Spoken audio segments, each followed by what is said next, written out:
Sekou Smith and John Schuhmann from NBA.com, the HangTime podcast here in Oakland, the Warriors practice facility on the eve of a huge Game 5 for both these teams, obviously, here in the finals.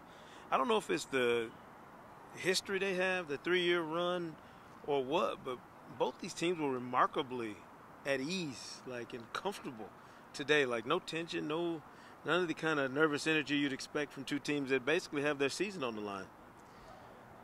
It's interesting because, the Warriors obviously in a more comfortable position, up 3-1 to the last 3 games at home. Cavs are in a position they've been before, right? So I think it's just a matter of who can come out and execute in Game 5 on Monday and really sort of build on. Is it the Cavs building on Game 4, or is it the Warriors getting back to what was successful in Games 1 through 3? John, when we look at the numbers, and I know you had some on NBA.com about this today, about the Cavaliers, just their offense trending upward and the fact that they've gotten better game after game.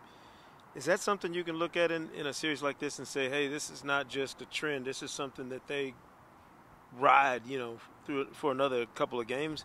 Or is that 24 threes, a record number of threes, that seems like a shooting star more than a rain shower to me. Yeah, it was an incredible performance in Game 4, but as much as it was an anomaly, it was also the continuation of a trend. Their offense has gotten better with each game in this series.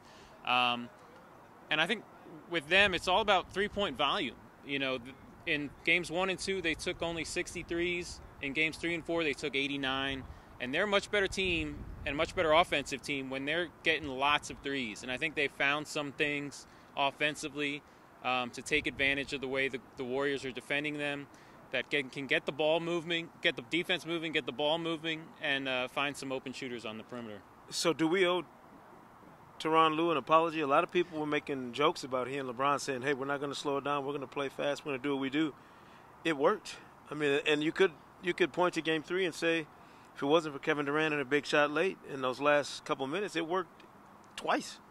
The key for them is just putting the ball in the basket, because their transition defense has not been good. They have some bad habits in transition. Their collective first step is not very good in regard to getting back on defense. And so when they miss, it's doubly important because, one, they're not scoring, and two, they're allowing the Warriors to get into their offense early. So the Cavs do want to get into their offense early. They can usually find better shots early in the shot clock. But the key is just putting the ball in the basket, because they put the ball in the basket, the Warriors are taking the ball out of bounds, and it's a lot easier to defend when that's happening. You know what the cool thing is when you get rid of the potential for 16-0 in the historical significance that would have been is, have you noticed the absence of legacy talk all of a sudden and greatest of all time? We got a basketball game to play to try and win a trophy for one team, to try and extend the series for another team. We've kind of lost all of the sensational subplots and nonsense that was swirling around the series before Game 4. Yeah, we can lose that sort of talk as far as this particular edition of the Warriors, but we're still going to, what happens next is still going to affect how we think of them as in this group of years that they've been playing. They set a record for most regular season wins in a 3-year period. This is a chance to get 2 championships out of that 3-year span, and obviously coming up we're going to continue talking about them as a dynasty. In the need for teams to make adjustments from game to game, for certain players to step up and do something different, Tristan Thompson, we saw, had a markedly different performance from earlier in the series in Game 4. Who's the guy on the Warriors, maybe not under the same kind of pressure, but has the similar kind of impact in Game 5, or has the potential to have that impact in Game 5? We were talking about this before. I think it's Draymond Green, like you said. I think the Warriors need to play small more. I think they've been much better defensively when Draymond Green is playing center than when they've had one of their traditional bigs on the floor.